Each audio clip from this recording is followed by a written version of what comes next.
students, this is your biology ma'am Dr. Garima Singh Kant and I welcome everyone to Fradis Institute of Education. देखो, you already know by now that what we are doing here. You are here so that हम पढ़ सकें, कर सकें तैयारी NEET biology की.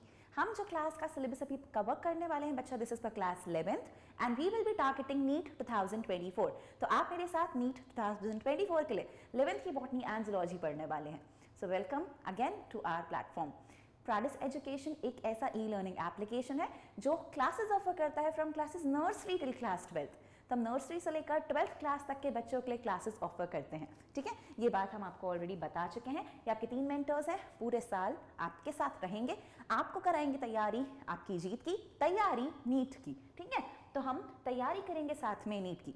अब रही बात हमारे ऐप पे आपको क्या मिल रहा है, तो हमारे ऐप पे जो भी बच्चे केजी से लेकर 12th क्लास में हैं उनके लिए एक बहुत मिनिमल प्राइस पे हमने पूरा का पूरा study material, live classes, 3D interactive videos, games और साथ साथ practice questions, previous year questions, mock test, सब कुछ अवेलेबल कर रखा है. So people can enrol it. अगर वो ये कूपन कोड यूज करते हैं दैट इज Fradis_2025 तो उनको 30,000 का डिफॉल्ट पैकेज जो है वो मिल जाएगा at a very minimal cost of 8,999. तो अगर आप चाहें तो बिल्कुल आप अपने फ्रेंड्स को, अपने घर में अपने भाई बहनों को इन्फॉर्म कर सकते हैं about the amazing application which we have. Application कहाँ मिलेगी? यूट्यूब या प्ले स्टोर पर जाकर आप डाउनलोड कर सकते हो. आपको तो डाउनलोड वैसे भी करनी है एप्लीकेशन. क्यों करनी है? क्योंकि भले ही आप बेटा पेड सब्सक्रिप्शन नहीं ले रहे हो, भले ही आप यहाँ पर हमारे साथ फ्री में पढ़ने वाले हो, बट उसके अलावा भी जितने भी क्वेश्चंस आप करना चाहते हो, जो भी प्रैक्टिस क्वेश्चंस आप करोगे, फ्री सॉल्यूशंस आपको चाहिए, जो आपको नोट्स का कंटेंट चाहिए, जो आपके लिए वर्कशीट्स हैं, जो आपके डाउट सेशंस हैं, और तो और जो आपकी all India mock test series है, everything will be available free to you on our application. So you can go ahead, download our application and start preparing yourself for NEET 2024. तो live lectures यहाँ पढ़ो हमारे साथ. Practice questions के लिए, notes के लिए जिस चीज को रेफर करो that is our application. You can get our application both on iOS as well as on Google Play Store. ठीक है, time table by now you are already aware कि हम इन बेसिस पे आपको बेटा सारी तीनों फिजिक्स, केमिस्ट्री, बायोलॉजी की क्लासेस ऑफर करने वाले हैं. अब आज कुछ स्पेशल है, राइट? आज क्या है? आज है 1st of July and 1st of July is celebrated as National Doctors Day. तो क्योंकि आज National Doctors Day है, so I myself, a very proud one, is willing to wish you all a very happy Doctors Day. तो मेरी तरफ से आप सब लोगों को बहुत हैप्पी डॉक्टर्स डे, क्योंकि आप भी फ्यूचर के डॉक्टर्स हो. तो आई होप कि आप फ्यूचर में सोसाइटी को बहुत अच्छे से सर्व करोगे, सबकी हेल्प करोगे. Because please keep in mind कि डॉक्टर्स सिर्फ अभी की कोविड के टाइम के हीरो नहीं थे, हमेशा से थे, हमेशा रहेंगे, और उस रहेंगे में आप भी कंट्रीब्यूट करने वाले हो. तो यू ऑलरेडी नो कि इतनी जो एक्साइटिंग चीज़ जिसमें आप एंटर करने वाले हो, ये प्रोफेशन जो इतना नोबल प्रोफेशन है, उस चीज़ को यहाँ पर सबसे ज़्यादा टॉप मोस्ट इज्जत से देखा जाता है. तो इसीलिए करो अपनी तैयारी, बनो डॉक्टर, अपने इस पाथ में फ्राडिस को चुनो ताकि हम आपको आपकी डेस्टिनेशन तक पहुंचा सकें. That is the best college in India and with a very good rank there. तो चलो करते हैं तैयारी उस चीज़ की, करते हैं तैयारी हमारे साथ नीट की. अब नीट की तैयारी करने के लिए करना क्या है? नीट की तैयारी करने के लिए भाई सारी लाइव क्लासेस ढंग से अटेंड करनी है. एप्लीकेशन डाउनलोड करके वहाँ पर practice sheets, previous year paper, सब कुछ सॉल्व करने शुरू कर देना. क्योंकि मैं पहले दिन से बता रही हूँ, जितना हम प्रैक्टिस करेंगे उतना ज़्यादा अच्छा हम अटेम्प्ट करेंगे हमारा पेपर पहली ही बार में. हमें ऐसा लगना ही नहीं चाहिए कि हम एग्जाम देने बैठे. हम इतने हैबिचुअल हो चुके हो बच्चा क्वेश्चंस के, इतने क्वेश्चन सॉल्व कर चुके हो कि पेपर में आने वाला कोई भी चीज़ हमें नई ना लगे. तो उस चीज़ की तैयारी में आपके सर, आपकी मैम सब कर चुके हैं पूरी तरह से आपके लिए. तो बिल्कुल उस चीज़ को तुरंत लेकर शुरू हो जाओ, डट कर तैयारी करेंगे और जीत के दिखाएंगे. ठीक है, चलो अब करते हैं हमारा आज का लेक्चर स्टार्ट. आज का लेक्चर जो होने वाला है वो थ्योरी के पॉइंट ऑफ व्यू से हमारा लास्ट लेक्चर होगा इस चैप्टर का. तो आज के लेक्चर में हम कवर करेंगे about centrioles, that is centrosome, and then we'll be discussing everything related to nucleus and chromosome. तो इस वाले चैप्टर के पार्ट से क्वेश्चंस आते हैं. काफ़ी इंपॉर्टेंट लेक्चर रहेगा ये. काफ़ी सारी चीज़ें जो बुक में नहीं है वो भी हम इस लेक्चर में कवर करेंगे. तो प्लीज़ इस लेक्चर को बहुत ध्यान से स्टडी करना. ठीक है, बहुत ध्यान से स्टडी करना. और उससे पहले मेरे पास है आप लोग के लिए एक सरप्राइज. पहले हम करेंगे कुछ क्वेश्चन सॉल्व. तो हम करेंगे रिकॉल एंड रिवाइंड, क्योंकि पता नहीं इतने दिनों में कुछ भूल ना गए हो. तो चलो लास्ट चैप्टर से, मतलब लास्ट लेक्चर से कुछ क्वेश्चंस हैं मेरे पास जिससे आप मुझे फटाफट आंसर करोगे। पहला क्वेश्चन है बच्चा मेरे पास, read the following statement and find out the correct statements. तो इस तरीके के क्वेश्चंस आते हैं नीट में। आपके सामने 6 स्टेटमेंट लिखे और आपको इन 6 में से ये ढूंढ के बताना है कि कौन कौन सी स्टेटमेंट करेक्ट है। पहला स्टेटमेंट है prokaryotic and eukaryotic flagella are structurally similar. दूसरा स्टेटमेंट है cilia works like oars and are comparatively smaller than flagella. Third है द कोर ऑफ सीलियम और फ्लैजेलम इज कॉल्ड एक्सोनीम। चौथा स्टेटमेंट है central tubules are connected by interdoublet bridges and is enclosed by a central sheath. Next statement is central sheath is connected to one of the tubules of each peripheral doublets by a radial spoke and there are 9 radial spokes. Next है peripheral doublets are also connected by linkers. They are also interconnected by linkers. आपको इन 6 में से कौन कौन से statement सही लग रहे हैं ये आपको यहाँ से चूज करके मुझे बताना है। अब देखो पहली तो चीज ये कि फर्स्ट स्टेटमेंट तो एकदम सरे से गलत है, ठीक है, तो उसको तो हमने डायरेक्टली एक्सक्लूड ही कर दिया। अब हम देखते हैं सेकेंड वाला कि ओर्स की तरह काम करता है और स्मॉलर होता है फ्लैजुला से। किसकी बात करें? सीलिया की, तो बिल्कुल होता है। कोर जो है उसे एक्सोनियम कहते हैं, बिल्कुल कहते हैं।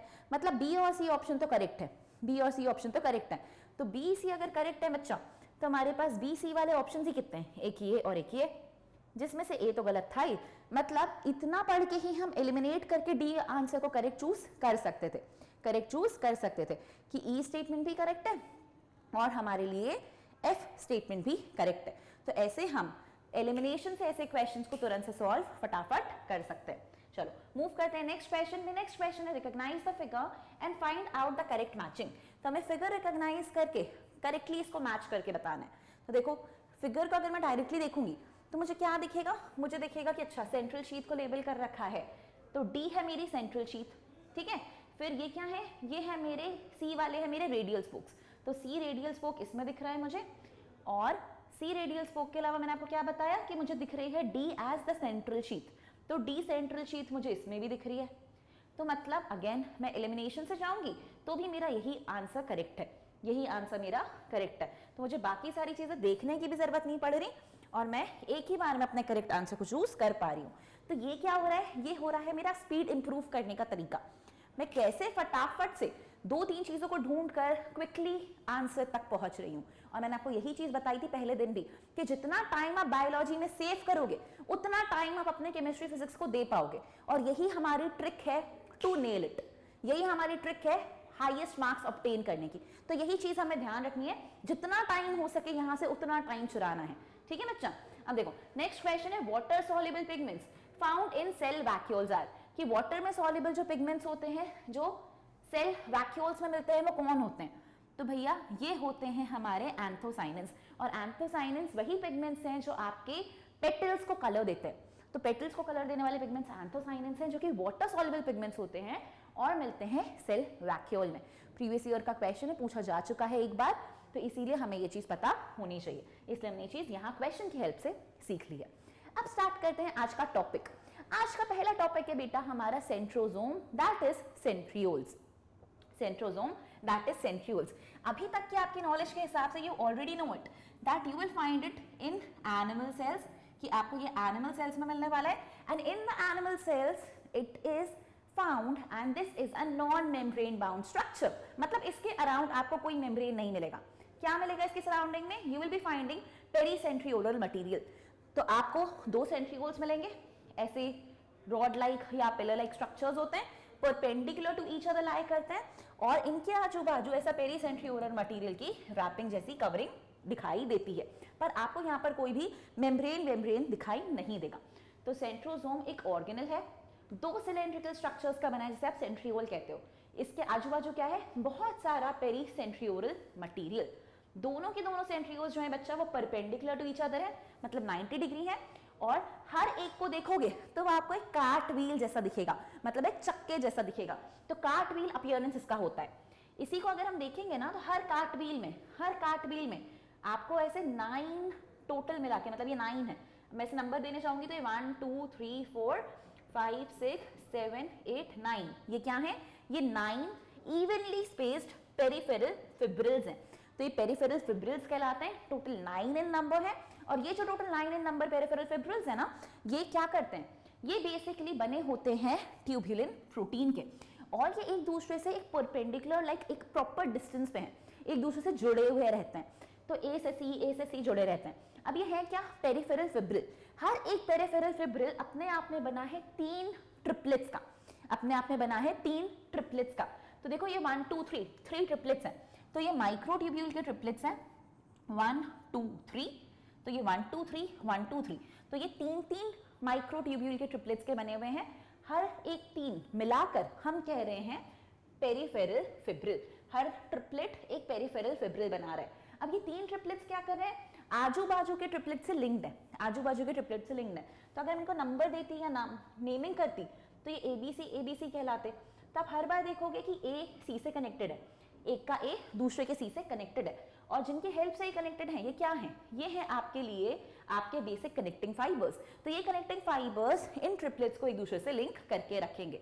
ऐसे ही आप देखोगे ना तो आपको दिखाई देगा इनका जो सेंट्रल पार्ट है, सेंट्रल पार्ट जो है वो है इनका प्रोटीनेशियस, और इसे हम कहते हैं हब। तो ये प्रोटीन का बना होता है बीच का पोर्शन, और इसे हम हब कहते हैं। पेरिफेरल में क्या है, पेरिफेरल में फिब्रिल्स हैं जो बने हैं माइक्रोट्यूब्यूल ट्रिपलेट के। तो बुक में डायग्राम नहीं है बच्चा, इसलिए डायग्राम आपके लिए बहुत इंपॉर्टेंट है।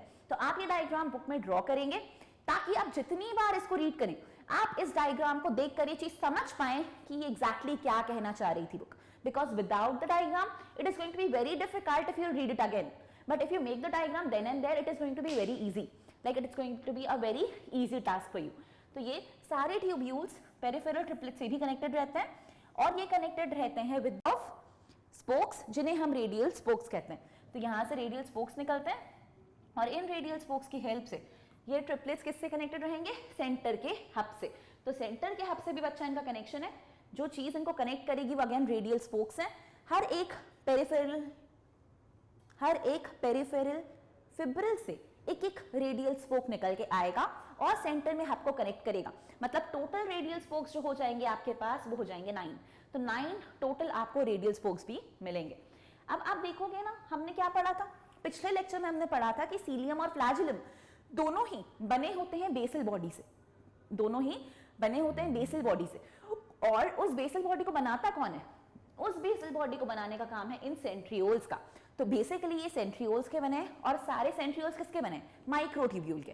तो ये सब माइक्रोट्यूब्यूल के बने हुए हैं, मतलब ट्यूब्यूलिन प्रोटीन के बने हुए स्ट्रक्चर्स हैं। तो चाहे हम बेसल बॉडी की बात करें, सेंट्रियोल की बात करें, सीलिया की बात करें, या करें फ्लैजिला की बात, all of them will be made up of this only. साथ साथ स्पिंडल फाइबर्स भी इन्हीं से बनते हैं। तो स्पिंडल फाइबर्स जो एनिमल सेल्स में सेल डिवीजन में हेल्प करने वाले हैं वो भी आपको इन्हीं से बनते हुए दिखेंगे, ठीक है, इन्हीं से बनते हुए दिखेंगे। So it's a very very important paragraph. भले इतना सा पैराग्राफ है बुक में, डायग्राम भी नहीं दिया है, but it's a very very important structure, it's a very very important topic. इससे एक क्वेश्चन आने के चांसेस बहुत रहते हैं। तो देखो एबीसी, तो ये क्या हो रहा है, ये एक हमारा पेरिफेरल क्या है, फिब्रिल है। किस चीज से बना है, 3 माइक्रोफिब्रिल के ट्रिपलेट से बना है, 3 माइक्रोट्यूब्यूल्स है। तो ये 3 यहाँ हो गए, 3 यहाँ हो गए, तो ऐसे टोटल मिला के कितने हैं, 9 है। तो ऐसे टोटल मिला के आपको 9 बनाने हैं, और 9 बनाने के बाद क्या करना है, इनको एक दूसरे से कनेक्ट करना है। जिनकी हेल्प से कनेक्टेड है उनको हम कह रहे हैं लिंकर, ठीक है। तो ये लिंकर प्रोटीन्स की हेल्प से एक एक फिब्रिल दूसरे फिब्रिल से कनेक्टेड है। बीच में हमको दिखाई दे रहा है बेटा हब, सेंट्रल हब, और सेंट्रल हब से निकल रही हैं रेडियल स्पोक्स जो 9 होंगे टोटल, और ये 9 रेडियल स्पोक्स कनेक्ट करेंगे इन 9 पेरिफेरल फिब्रिल्स को। तो ये हो गया हमारा structure of centriole. After understanding the structure of centriole, let us have a look at a question जो इससे आया हुआ है। देखो इससे एक क्वेश्चन पूछा हुआ है, cilium and flagellum emerge from centriole like structure called. क्या पूछा है इन्हें, cilium and flagellum emerge from a centriole like structure called, is it centrosome, kinetochore, basal body और सेंट्रोमियर। तो बुक की लाइन वापस ध्यान से पढ़ते हैं। बुक की लाइन में क्या लिखा है, the centrioles form the basal body, मतलब सेंट्रियोल बेसल बॉडी बना रहे हैं, और उसी से बन रहा है आपका सीलिया और फ्लैजिला, उसी से बन रहा है आपका सीलिया और फ्लैजिला। तो आंसर क्या रहेगा, आंसर रहेगा कॉल्ड बेसल बॉडी। तो ये बेसल बॉडी से बनने वाले दोनों स्ट्रक्चर्स रहेंगे, ठीक है। सो आई होप यहाँ से हमें सेंट्रोसोम यानी कि सेंट्रियोल्स क्लियर होगा। अब हम स्टार्ट करेंगे हमारा next topic, that is eukaryotic nucleus. Discuss करते हैं अबाउट न्यूक्लियस, जो प्रोकैरियोटिक ऑर्गेनिजम्स को यूकैरियोटिक ऑर्गेनिजम्स से डिफरेंट बनाता है। यूकैरियोटिक ऑर्गेनिजम्स को ज़्यादा एडवांस्ड बनाता है। कैसा होता है इनका न्यूक्लियस? देखो, सबसे पहले न्यूक्लियस की डिस्कवरी की अगर हम बात करें ना, तो इसको डिस्कवर किया था रॉबर्ट ब्राउन ने और डिस्कवर कर दिया था 1831 में। बाद में ऐसा पता चला जब डाई कर पाए हम, तो एक डाई हमने यूज करी, बेसिक सी डाई, ठीक है। और इस बेसिक सी डाई को यूज करने के बाद क्या दिखाई दिया हमें? क्रोमैटिन मटेरियल दिखाई दिया। और ये क्रोमैटिन टर्म जिनने हमें बताया था ये थे फ्लेमिंग। तो क्रोमैटिन की डिस्कवरी की न्यूक्लियस के अंदर क्रोमैटिन होता है, मतलब कुछ थ्रेड लाइक स्ट्रक्चर होता है, ये फ्लेमिंग ने करी थी बेसिक डाई से उसको स्टेन करने के बाद। बट न्यूक्लियस की डिस्कवरी काफी पहले हो गई थी और रॉबर्ट ब्राउन ने कर दी थी, ठीक है। तो ये चीज भी हमें पता होनी चाहिए। अब एक चीज और ध्यान रखनी है हमें, देखो होता क्या है कि नॉर्मल कंडीशंस में जब सेल डिवाइड नहीं कर रहा होता है तब हम कहते हैं सेल एक रेस्टिंग कंडीशन में है। तो सेल अगर रेस्टिंग कंडीशन में है मतलब सेल डिवीजन की प्रिपरेशन में लगा हुआ है, अभी डिवाइड नहीं कर रहा है पर तैयारी कर रहा है। तो जब तैयारी करता है तो हम कहते हैं कि वो इंटरफेज में है और अभी डिवीजन तो एग्जैक्टली नहीं हो रहा। इस टाइम पे क्या हो रहा होता है, आपको न्यूक्लियस के अंदर दिखाई दे रहे होते हैं बच्चा ऐसे बहुत सारे न्यूक्लियोप्रोटीन के फाइबर्स। अब इसको मैंने न्यूक्लियोप्रोटीन के फाइबर्स क्यों कहा? न्यूक्लियोप्रोटीन के फाइबर्स इसीलिए कहा क्योंकि ये जो फाइबर्स हैं ये बने हुए हैं डीएनए के, जो आपका जेनेटिक मटेरियल है डीऑक्सीराइबोन्यूक्लिक एसिड, और इसके साथ साथ बच्चा इसमें प्रेजेंट रहते हैं काफ़ी सारे प्रोटीन्स। तो इसमें कुछ इंपॉर्टेंट प्रोटीन्स रहते हैं जो बेसिक प्रोटीन्स होते हैं जिन्हें हम हिस्टोन्स कहते हैं, और इनके अलावा इसमें कुछ नॉन हिस्टोन प्रोटीन्स भी रहते हैं। तो ये एक जेनेटिक मटेरियल और प्रोटीन से बने हुए फिब्रिल्स हैं, इसीलिए इन्हें क्रोमैटिन मटेरियल कहा जाता है। तो यही चीज हमारी बुक में भी दी है। क्या लिखा है बुक में? The interphase nucleus, that is nucleus of a cell when it is not dividing has highly extended and elaborate nucleoprotein fibers called the chromatin, nuclear matrix, and one more spherical body called nucleoli. Singularly it is known as nucleolus. तो ये क्या बता रहे हैं? हमें बता रहे हैं कि एक न्यूक्लियस के अंदर एग्जैक्टली क्या मिलने वाला है। तो ये कह रहे हैं जब भी आप एक इंटरफेस के न्यूक्लियस को देखोगे, मतलब when the cell is not dividing, उस टाइम के न्यूक्लियस को देखोगे तो आपको बहुत सारे क्रोमैटिन फाइबर्स मिलेंगे। अपार्ट फ्रॉम दैट आपको यहाँ पर पीछे एक मैट्रिक्स मिलेगा जिसे हम न्यूक्लियोप्लाज्म कहते हैं एंड इसके अपार्ट आपको एक और स्फेरिकल सा स्ट्रक्चर देखने को मिल सकता है। हो सकता है एक हो सकता है एक से ज्यादा हो, और ये वाले स्ट्रक्चर को आप कहोगे न्यूक्लियोलाई। इस वाले स्ट्रक्चर को आप कहोगे न्यूक्लियोलाई। एक ही होगा तो न्यूक्लियोलस कहोगे, बहुत सारे होंगे तो न्यूक्लियोलाई कहोगे। कैसे होते हैं ये? स्फेरिकल से स्ट्रक्चर्स होते हैं, इनके अराउंड कोई मेम्ब्रेन नहीं रहता। तो ये एक ऐसा स्ट्रक्चर है जो आपको न्यूक्लियस के अंदर मिलेगा, ठीक है। अब देखो इलेक्ट्रॉन माइक्रोस्कोपी जब हुई ना तभी समझ आया एग्जैक्टली कि न्यूक्लियर एनवेलप के बाहर भी दो मेम्ब्रेन है। तो तब यहां से हमको ये चीज पता चली कि जो न्यूक्लियर मेम्ब्रेन है वो दो पैरेलल मेम्ब्रेन्स का बना है और इनके बीच में जो स्पेस होती है उसे हम कहते हैं पेरी न्यूक्लियर स्पेस। इसके बीच में जो स्पेस होती है उसे हम कहते हैं पेरी न्यूक्लियर स्पेस। तो इस तरीके से दो मेम्ब्रेन्स का बना होगा, इसके बीच की वाली जो स्पेस है बच्चा इसे हम पेरी न्यूक्लियर स्पेस बुला रहे हैं, और इसका डिस्टेंस कितना है? ये है लगभग 10 से 50 नैनोमीटर के बीच की। तो 10 to 50 नैनोमीटर्स ये इसके बीच का डिस्टेंस रहता है।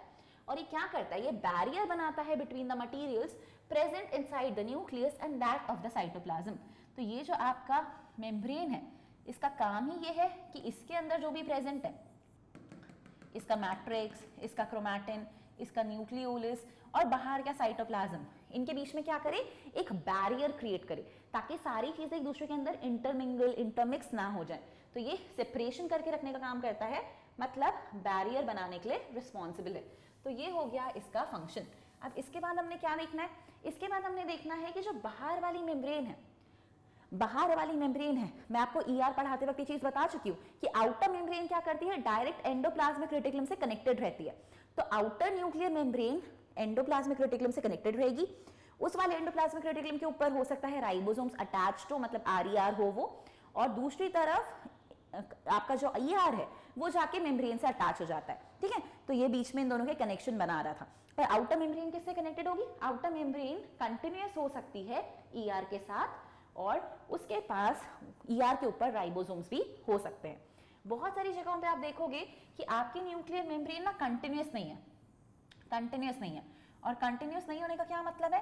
कि बीच बीच में कहीं पर आपको कुछ ओपनिंग्स मिलेंगी। ये जो बीच बीच में आपको कहीं पर कुछ ओपनिंग्स मिलेंगी ना, इन ओपनिंग्स को आप कहोगे बेटा कि ये माइन्यूट पोर्स हैं, छोटे छोटे गड्ढे हैं। इन्हें हम बुलाएंगे न्यूक्लियर पोर्स। और ये कब बनेंगे? जब आपकी दोनों मेम्ब्रेन्स वहां पर जाकर फ्यूज हो जाएंगी, मतलब चिपक जाएंगी। तो वो दोनों अगर एक दूसरे से जाकर चिपक गई हैं, बीच में कहीं कहीं ओपनिंग्स छूट गई हैं, उन स्पेसेस को आपको बुलाना है न्यूक्लियर पोर। ठीक है, उन स्पेसेस को आपको बुलाना है न्यूक्लियर पोर। अब ये न्यूक्लियर पोर करेगा क्या? ये न्यूक्लियर पोर आपके लिए मटेरियल के बाहर निकलने का, अंदर आने का रास्ता बनाएगा। So it is going to act as a channel, और इस चैनल के थ्रू जो भी चीजें साइटोप्लाज्म में है they can come inside the cell. जो भी चीजें न्यूक्लियस में बन रही हैं they can go out in the cytoplasm. तो यहाँ से मटेरियल का एक्सचेंज होगा। It will be like a रास्ता जहाँ से चीजें अंदर बाहर आ जा सकती हैं। यहाँ से बेसिकली अंदर बाहर क्या आएगा? यहाँ से अंदर बाहर जाएंगे बेटा आरएनए और जाएंगे प्रोटीन के मॉलिक्यूल्स। दोनों ही डायरेक्शन में ये जाते हैं, न्यूक्लियस से बाहर साइटोप्लाज्म में और साइटोप्लाज्म से अंदर न्यूक्लियस में। तो यहाँ से आना जाना किसको करना है? आना जाना करना है आरएनए को और करना है प्रोटीन्स को, और करना है प्रोटीन्स को। तो ये दोनों मटेरियल न्यूक्लियस और साइटोप्लाज्म के बीच में एक्सचेंज हो पाते हैं। That is because of the nuclear pores which are present. So again you can appreciate in here कि ये आपका क्रोमैटिन मटेरियल है।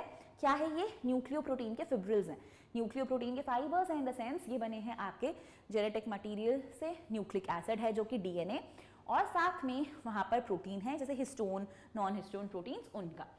फिर आपके पास डबल मेम्ब्रेन बाउंड स्ट्रक्चर है जहाँ पर फ्यूज हो जाते हैं, वहाँ पर एक ओपनिंग छूटती है जिन्हें हम न्यूक्लियर पोर कहते हैं, जिन्हें हम न्यूक्लियर पोर कहते हैं। अंदर आपको ऐसा डार्कली स्टेन स्ट्रक्चर दिखाई दे सकता है जिसे आप कहोगे न्यूक्लियोलस। एक मैट्रिक्स दिखाई देगी बच्चा जिसे कहोगे न्यूक्लियोप्लाज्म, और आउटर और इनर न्यूक्लियर मेम्ब्रेन मिलेगा। बीच में जो स्पेस मिलेगी उसे कहोगे पेरीट्यूब्युलर स्पेस। ठीक है, 10 to 15 नैनोमीटर उसका साइज है।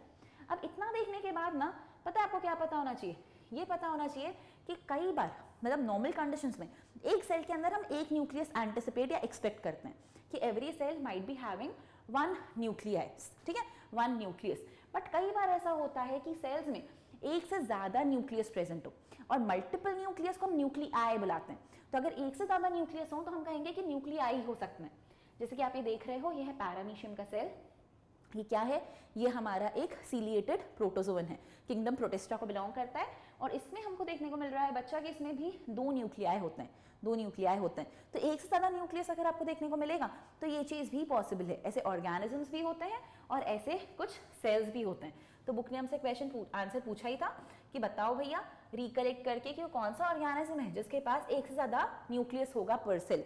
तो आपको ये याद रखना है। कुछ ऑर्गेनिजम्स रहते हैं बेटा जैसे कि हमारे पैरामीशियम, इनके पास एक से ज्यादा न्यूक्लियस प्रेजेंट रहता है, दो न्यूक्लियाई प्रेजेंट होते हैं और इस तरीके के सेल्स आपको मिलते हैं। इसके अलावा भी काफी सारे ऑर्गेनिजम्स के अंदर आपको कुछ ऐसी स्टेजेस दिखेंगी जिसमें उनकी बॉडी के अलग अलग पार्ट्स में एक ज्यादा सेल होंगे, एक ज्यादा न्यूक्लियस होंगे। तो सेल के अंदर अगर एक ज्यादा न्यूक्लियस दिखाई दे रहे हैं तो ये आपको देखने को मिल सकते हैं फंजाई में। तो फंजाई का जब हाइफे सिनोसिटिक हो जाता है तो क्या होता है कि वो कनेक्ट हो जाते हैं एक दूसरे से, और बीच में उनके अगर सेप्टा वेप्टा नहीं है तो आपको इस तरीके से मल्टी न्यूक्लिएट कंडीशन मिलती है। मतलब उनके एक पतले से फाइबर सॉर्ट ऑफ स्ट्रक्चर में, इलोंगेटेड सेल टाइप स्ट्रक्चर में आपको एक ज्यादा न्यूक्लियस मिलते हैं। तो सिनोसिटिक हाइफे हो गया जैसे ब्रेड मोल्ड का, राइजोपस का, उसमें मल्टीपल न्यूक्लिएट कंडीशन होगी। प्लाज्मोडियम है, स्लाइम मोल्ड्स जो मिलके बनाते हैं, अगेन प्रोटिस्ट है एक, उसमें आपको मल्टी न्यूक्लिएट कंडीशन मिलेगी। हमारी बॉडी की जो स्केलेटल मसल्स हैं, हमारी बॉडी की जो alternate light and dark band वाली मसल्स हैं, इनमें आपको मल्टी न्यूक्लिएट कंडीशन मिलेगी। तो ये सब ऐसे एग्जाम्पल्स हैं जहाँ पर आपको सेल्स में एक से ज़्यादा न्यूक्लियाई दिखाई दे रहे हैं। Same goes with osteoclast. तो जो आपके बोन को रिजॉर्व करने वाले सेल्स होते हैं वो भी मल्टी न्यूक्लिएट होते हैं। मतलब बोन को खत्म करने वाले जो सेल्स होते हैं उन्हें ऑस्टियोक्लास्ट कहते हैं।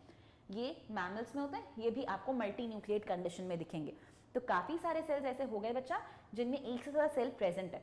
ऑन दी अदर हैंड आपको कुछ ऐसे सेल्स भी मिलेंगे जिनमें न्यूक्लियस नहीं होगा, जिनमें न्यूक्लियस नहीं होगा। तो देखो ऐसे भी कुछ सेल्स होते हैं जब वो मैच्योर हो जाते हैं तो उनका न्यूक्लियस गायब रहता है, जैसे कि हमारे आरबीसीज, मतलब हमारे इरिथ्रोसाइट्स। तो अगर हम ह्यूमन आरबीसीज की बात करेंगे ना, या फिर और दूसरे मैमल्स के आरबीसीज की बात करेंगे तो आप इनमें देखोगे कि ये ई न्यूक्लिएट होते हैं। That is they don't have a nucleus, they are without the nucleus. Likewise अगर हम सीव ट्यूब सेल्स की बात करेंगे जो वैस्कुलर प्लांट्स में होते हैं, मतलब प्लांट्स जिनके पास जाइलम फ्लोएम है, जिनके पास फ्लोएम होगा उन्हीं के पास सीव ट्यूब सेल्स हो सकते हैं। इनके पास अगर आप देखोगे तो इनके पास भी बच्चा न्यूक्लियस नहीं होता, इनके पास भी न्यूक्लियस नहीं होता। फिर भी हमसे क्वेश्चन पूछा है कि क्या अभी भी हम इसे लिविंग कंसिडर करेंगे? अगर न्यूक्लियस नहीं है तो क्या ये लिविंग कहलाएगा? तो हाँ, ये चीज़ बिल्कुल लिविंग कहलाएगी। तो इनके पास भले ही रिप्रोड्यूस करने की कैपेसिटी नहीं है, न्यूक्लियस नहीं है मतलब अपनी कॉपी नहीं बना सकते, but still they are living, क्योंकि ये बाकी फंक्शंस परफॉर्म करते हुए आपको दिखेंगे, बाकी फंक्शंस परफॉर्म करते हुए आपको दिखेंगे। तो मैच्योर आरबीसीज के पास बच्चा न्यूक्लियस नहीं होता, मैक्सिमम मैमल के सेल्स में नहीं होता। और एक अडेप्टेशन है। क्यों है अडेप्टेशन? क्योंकि अगर न्यूक्लियस रहता ना तो the space would have been filled with the nucleus. हम नहीं चाहते हैं कि स्पेस भर जाए, हम चाहते हैं there should be space. RBC के अंदर जगह हो, जितनी जगह होगी वो उतना हीमोग्लोबिन रख पाएगा अंदर, जितना हीमोग्लोबिन रख पाएगा उतनी ज्यादा ऑक्सीजन ट्रांसपोर्ट करा पाएगा। And you want that to happen, you only have hemoglobin as the oxygen carrier in your body, so you want maximum hemoglobin to be there, maximum oxygen to get transported. That's the reason why इन्होंने अंदर की जगह empty out कर दी कि भाई बाकी सब निकलो, मुझे हीमोग्लोबिन चाहिए क्योंकि मुझे ऑक्सीजन ट्रांसपोर्ट कराना है। तो इन्होंने अपना फंक्शन कराने के लिए अपने न्यूक्लियस को सैक्रिफाइस कर दिया था। ऐसे ही आप सीव ट्यूब सेल्स को देखोगे ना, तो इनका काम है फूड को यहाँ से वहाँ भेजना, फूड को सल्यूट, फूड जो आपका सल्यूट है उसको वाटर में डिसॉल्व करके प्लांट के लीफ से या जहाँ पर भी बना है या जो भी उसका सोर्स है वहाँ से उसको दूसरी जगहों तक पहुँचाना। तो ये वाला फंक्शन उसको करना होता है, इसीलिए इसने भी अपना न्यूक्लियस गायब कर दिया है कि जगह खाली रहेगी, मैं एक प्रॉपर ट्यूब बना पाऊंगा और फूड को इधर उधर करवा पाऊंगा। अब इसके लिए जो काम करता है या इसको जो गाइड करते हैं वो होते हैं इनके बाजू में रहने वाले फ्लोएम के दूसरे सेल्स। तो फ्लोएम में एक तो सीव ट्यूब सेल्स हैं जो चैनल बना रहे हैं, और इन्हीं चैनल के बाजू में जो दूसरे सेल्स प्रेजेंट है फ्लोएम के, उनका नाम है कंपेनियन सेल्स। कंपेनियन सेल्स करते हैं इनको गाइड, कंपेनियन सेल्स बताते हैं इनको कि कब करो, क्या करो, कैसे करो। तो इनका जो भी गाइडेंस का काम है वो कंपेनियन सेल्स के थ्रू होता है।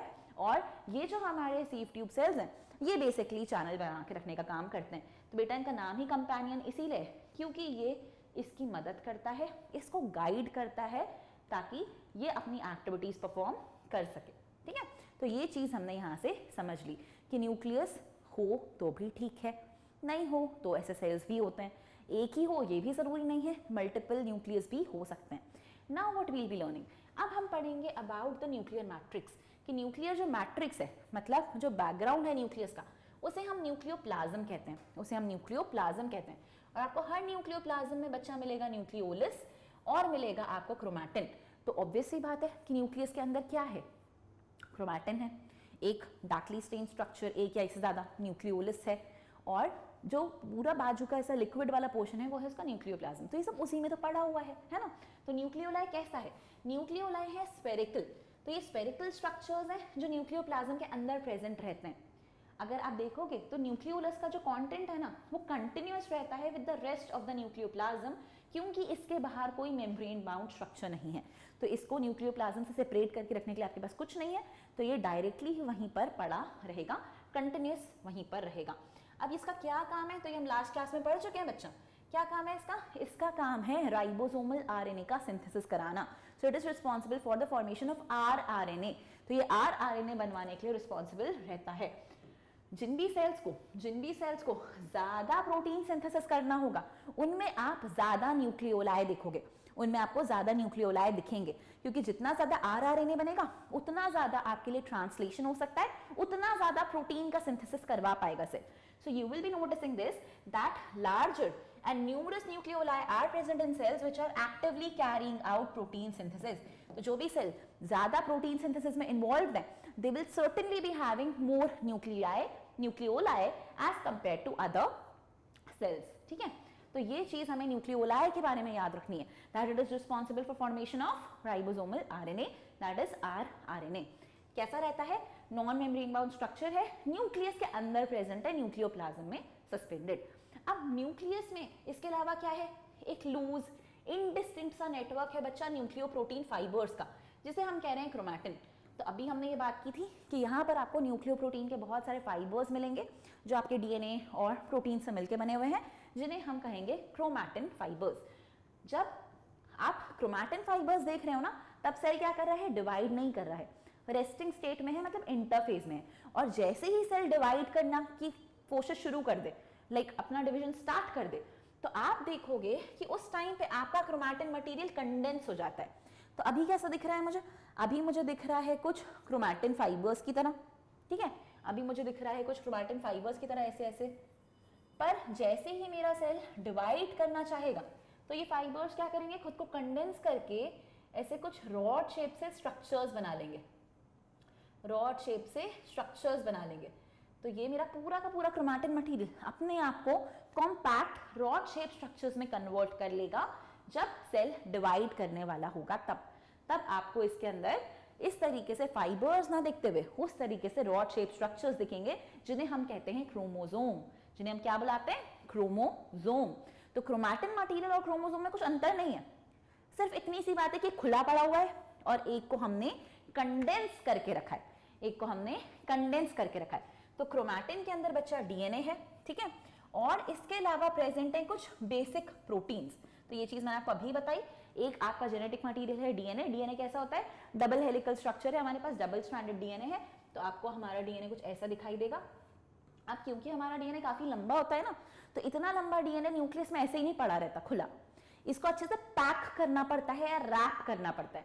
और इसको पैक या रैप करने के लिए हमारे पास कुछ स्पेशल प्रोटीन्स होते हैं, हिस्टोन, जो कि प्रोकैरियोट्स में नहीं होते थे, इसलिए वहां पर नेकेड था।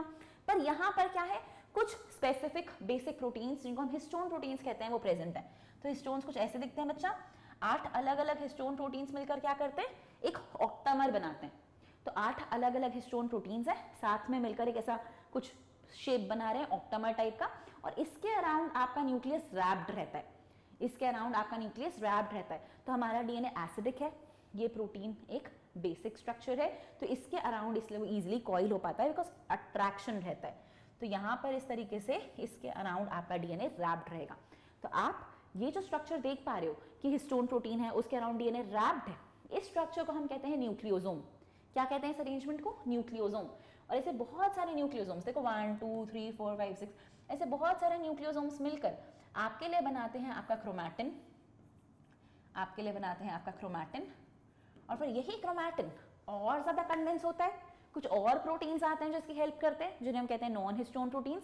ये पैकेजिंग करने का काम करते हैं और ये क्रोमैटिन को अच्छे से टाइटली बाउंड करके पैक करके कन्वर्ट कर देते हैं इनटू क्रोमोसोम्स, ठीक है। तो आप क्या देख पा रहे हो, आप ये देख पा रहे हो कि आपका जो क्रोमैटिन मटेरियल था उसके अंदर बेसिकली प्रेजेंट है आपका मेन डीएनए, उसके अलावा उसमें प्रेजेंट है बेसिक हिस्टोन प्रोटीन्स जिसके अराउंड आपका डीएनए रैप होना चाहता है, साथ में वहीं पर प्रेजेंट होगा आरएनए और कुछ दूसरे प्रोटीन्स। तो आप नॉन हिस्टोन प्रोटीन्स भी देख पाओगे जो आपकी बाद में क्रोमोसोम को बनाने में हेल्प करेंगे, और प्लस यहाँ पर आरएनए भी रहेगा। तो आपके क्रोमैटिन मटेरियल में आपको ये सारी चीजें दिखने वाली हैं, ठीक है, सारी चीजें दिखने वाली हैं। अब देखो यहाँ पर आपको यही चीज बताई कि एक सिंगल ह्यूमन सेल में जो डीएनए होता है वो इतना लंबा होता है लगभग कि वो 2 मीटर लंबा है। तो अब समझो 2 मीटर लंबा, इतना लंबा अगर मेरे पास डीएनए हो तो मैं इतने से सेल जो दिखता भी नहीं है उसके अंदर से कैसे रखूं, तो मुझे ऑटोमेटिक सी बात है उसे अच्छे से कुड़ी मुड़ी करके कॉइल करके रैप करके ही रखना पड़ेगा। तो रैपिंग में, पैकेजिंग में, अच्छे से सर्कल अप या वाइंड अप करने में ये प्रोटीन्स मेरी हेल्प कर रहे हैं। तो इसीलिए प्रोटीन्स जो बेसिक प्रोटीन्स है हिस्टोन, ये मेरे लिए बहुत इंपॉर्टेंट रहते हैं, ठीक है, बहुत इंपॉर्टेंट रहते हैं। और जब मैं इसको सेल डिवीजन के टाइम पे देखती हूँ तो मुझे ऐसा दिखाई देता है कि पूरा का पूरा डीएनए अपने आप को अच्छे से डिस्ट्रीब्यूट कर लेता है, और डिस्ट्रीब्यूट करने के बाद इसे रॉड शेप स्ट्रक्चर्स क्रोमोसोम बनाता है जो एक ह्यूमन सेल में होते हैं लगभग 46, ठीक है। तो यहाँ पर लगभग क्या 46 ही होते हैं। तो ये पूरा डीएनए अपने आप को डिस्ट्रीब्यूट कर लेता है इनटू 46 क्रोमोसोम्स, ठीक है, इनटू 46 क्रोमोसोम। तो पूरा क्रोमैटिन मटेरियल 46 क्रोमोसोम्स में डिस्ट्रीब्यूट हो जाएगा, 46 क्रोमोसोम्स में डिस्ट्रीब्यूट हो जाएगा। तो मुझे टोटल मिला के 46 क्रोमोसोम्स दिखेंगे, मतलब 46 रॉड लाइक स्ट्रक्चर्स दिखेंगे। अब ये मुझे दिखेंगे कब, केवल तब दिखेंगे भैया जब सेल डिवाइड कर रहा है। तो chromosome can only and only be seen when the cell is actively dividing. तो जब तक सेल डिवाइड नहीं कर रहा है, क्रोमैटिन फाइबर्स, क्रोमैटिन मटेरियल ही रहता है, तब तक हमें क्रोमोसोम्स के स्ट्रक्चर दिखाई नहीं देते। तो हम इसको तभी अप्रिशिएट कर सकते हैं जब हम सेल साइकिल पढ़ेंगे। तो हम जब सेल साइकिल पढ़ेंगे बच्चा, तो आप देखोगे कि सेल साइकिल में एक तो रेस्टिंग फेज है, इंटरफेज, और एक और फेज होता है जिसमें सेल डिवाइड करता है, जो कि होता है माइटोसिस फेज या फिर मियोसिस। उस टाइम पे कुछ फेजेस आते हैं, मेटाफेज और एनाफेज। मेटाफेज में हम फाइनली देख पाते हैं कि क्रोमोसोम का फॉर्मेशन हो गया है, और एनाफेज में तो हम उनका स्ट्रक्चर भी इजीली पढ़ पाते हैं। तो ये सारी चीज़ें हम वहाँ पर देखेंगे। अभी हमें क्या पता करना है, अभी हमें ये बताया गया है कि ठीक है, हमें हर क्रोमोसोम जो है वो देखने को मिलेगा ढंग से जब सेल डिवाइड करेगा, केवल तब। तो मैं मेटाफेज में उसको देख पाऊंगी, एनाफेज में मैं प्रॉपरली उसकी मॉर्फोलॉजी भी स्टडी कर पाऊंगी। अब यहाँ पर मैं क्या देख रही हूँ, मैं यहाँ पर देख रही हूँ कि हर एक क्रोमोसोम में होता क्या है। हर एक क्रोमोसोम में ये होता है बच्चा कि हमें क्रोमोसोम के दिखते हैं 2 आर्म्स, और एक जगह पर मुझे दिखता है मेरा क्रोमोसोम में काफी पतला सा कंस्ट्रिक्शन, कि क्रोमोसोम इस जगह पर आकर पतला हो गया है। तो ये क्रोमोसोम जिस जगह पे आके पतला हो जाता है ना, कंस्ट्रिक्शन दिखाता है, उस जगह को मैं कहती हूँ सेंट्रोमियर। उस जगह को मैं कहती हूँ सेंट्रोमियर, या फिर मैं इसे बुला सकती हूँ प्राइमरी कंस्ट्रिक्शन, या फिर मैं कैसे क्या बुला सकती हूँ, प्राइमरी कंस्ट्रिक्शन। और मैं इस प्राइमरी कंस्ट्रिक्शन के बाहर देखूंगी ना, तो मुझे इसके साइड में से दिखाई देगा कि इसके बाहर एक कुछ एनवेलप सा होता है, और इस डिस्क शेप से स्ट्रक्चर को हम बुलाते हैं बच्चा काइनेटोकोर। काइनेटोकोर। तो काइनेटोकोर क्या होता है, एक डिस्क शेप का स्ट्रक्चर होता है जो सेंट्रोमियर के दोनों साइड्स पे प्रेजेंट रहता है। सेंट्रोमियर के दोनों साइड्स पे प्रेजेंट रहता है। सेंट्रोमियर अपने आप में क्या है, सेंट्रोमियर अपने आप में प्राइमरी कंस्ट्रिक्शन है, जहां पर मेरा क्रोमोसोम का यहाँ का थोड़ा सा पतला सा हो रहा था और फिर आगे बढ़ रहा था। तो इस तरीके से देखने में मुझे दिखाई देते हैं उसके 2 arms. What I can appreciate the 2 arms. तो मेरे क्रोमोसोम में मुझे 2 आर्म्स देखने को मिलते हैं, ठीक है, 2 आर्म्स देखने को मिलते हैं। ये सेंट्रोमियर करता क्या है मेरे लिए, सेंट्रोमियर होल्ड करता है इन दोनों स्ट्रक्चर्स को, ठीक है, इन दोनों स्ट्रक्चर्स को। तो ये दोनों आर्म्स के बीच में ऐसे प्रेजेंट रहता है। अब ये जो दोनों आर्म्स के बीच में प्रेजेंट है, तो ये एक आर्म हो गया, ये दूसरा आर्म हो गया। अब इस क्रोमोसोम की अगर मैं बात करूंगी ना एज अ स्ट्रक्चर, तो आपको पता है क्या पता होना चाहिए, ये पता होना चाहिए कि क्रोमोसोम जो है इसके बाहर की जो कवरिंग होती है ये केवल प्रोटीन की बनी होती है, और इसे हम कहते हैं पेलिकल। क्या बुलाते हैं इसे हम, पेलिकल। तो प्रोटीन के बाहर की जो कवरिंग है क्रोमोसोम के बाहर की, इसे हम पेलिकल बुलाते हैं। जो हमारे क्रोमैटिड फाइबर्स थे, मतलब जो हमारे न्यूक्लियोसोम्स थे, वो आपको यहाँ पर मिलेंगे अंदर। तो इस तरीके से वो एक दूसरे के पैरेलली अरेंज आपको मिल सकते हैं, ठीक है, ऐसे आपको दिख सकते हैं वो, या फिर वो आपको एक दूसरे से ऐसे कॉइल्ड भी दिख सकते हैं, अब वो इस तरीके के कब मिलते हैं, जब मियोटिक डिवीजन होना है, क्योंकि उनको सेपरेट होकर 2 में जाना होता है। इस तरीके के तब मिलते हैं जब माइटोसिस होता है।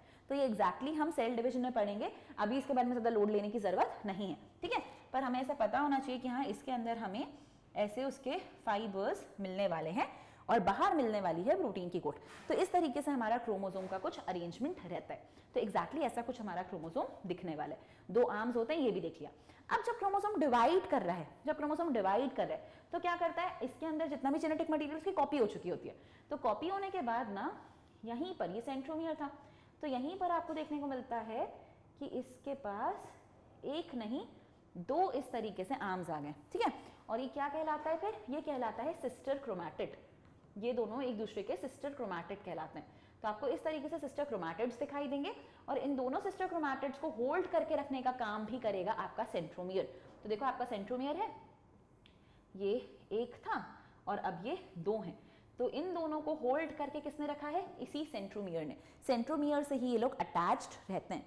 और उसके बाजू में काइनेटोकोर है, तो काइनेटोकोर पे फिर फाइबर्स आएंगे, उसको खींचेंगे और वो दोनों अलग अलग सेल में चले जाएंगे।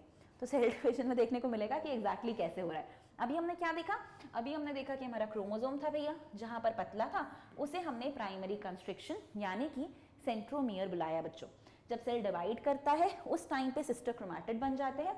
तो डिवाइडिंग के टाइम पे जब सिस्टर क्रोमैटिड बन जाते हैं तो उनको भी ये सेंट्रोमियर ही होल्ड करके रखता है, सेंट्रोमियर के आजू बाजू में काइनेटोकोर प्रेजेंट है, स्पिंडल फाइबर्स का अटैचमेंट इस काइनेटोकोर से होता है, ताकि ये दोनों सिस्टर क्रोमैटिड सेपरेट होकर 2 नए डॉटर सेल्स में जा सकें, ठीक है, 2 नए डॉटर सेल्स में जा सकें। तो इतनी चीज अभी तक हमने देखी। अब हम क्या देखेंगे कि हमारा ये प्राइमरी कंस्ट्रिक्शन कहाँ पर प्रेजेंट है, क्रोमोसोम के आर्म को कैसे उसने डिवाइड करा है। दोनों आर्म सेम साइज के हैं, या एक छोटा एक बड़ा है, या एक बहुत ही छोटा एक बहुत ही बड़ा है। इस बेसिस पे हम क्रोमोसोम को अलग अलग टाइप्स में क्लासिफाई करते हैं। किस बेसिस पे, based on the position of the centromere we are going to classify the chromosomes into 4 types. तो तो हम इसे 4 टाइप्स में क्लासिफाई करने वाले हैं। The first type is going to be a metacentric chromosome. Metacentric chromosome में क्या होता है, सेंट्रोमियर होता है हमारा सेंटर में, और जब ये सेंटर में होता है बच्चा तो ये क्या करता है, 2 इक्वल आर्म्स बनाता है। सो 1 और 2 ये मिडिल में प्रेजेंट है, 2 इक्वल आर्म्स में उसको डिस्ट्रीब्यूट कर रहा है, तो इस चीज को हम कहते हैं एज अ मेटासेंट्रिक क्रोमोसोम। तो इस आर्म की लेंथ और इस आर्म की लेंथ इक्वल है, इसीलिए मेटासेंट्रिक क्रोमोसोम है। अब दूसरा होता है बच्चा सब मेटासेंट्रिक।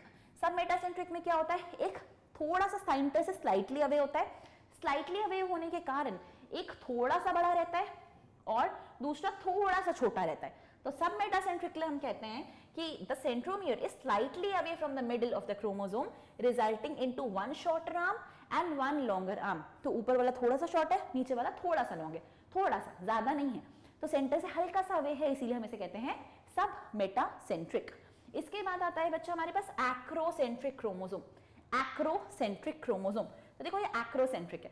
एक्रोसेंट्रिक में क्या होगा, हमारा सेंट्रोमियर और ज्यादा शिफ्ट हो गया है टुवर्ड्स वन एंड, तो ये एक वाले को इसने बहुत ही छोटा कर दिया है, एक एक्सट्रीमली शॉर्ट है और दूसरा कंपैरेटिवली काफी लॉन्ग है। तो ऐसी कंडीशन होती है तो ये कहलाती है एक्रोसेंट्रिक। एक्रोसेंट्रिक, तो अभी तक क्या देखा हमने, मेटासेंट्रिक, सब मेटासेंट्रिक, एक्रोसेंट्रिक। और चौथा है हमारा टीलोसेंट्रिक। टीलोसेंट्रिक में क्या है, देखो भैया इतने कॉर्नर में है कंस्ट्रिक्शन कि दूसरा आर्म है ही नहीं, कि दूसरा आर्म बचा ही नहीं है।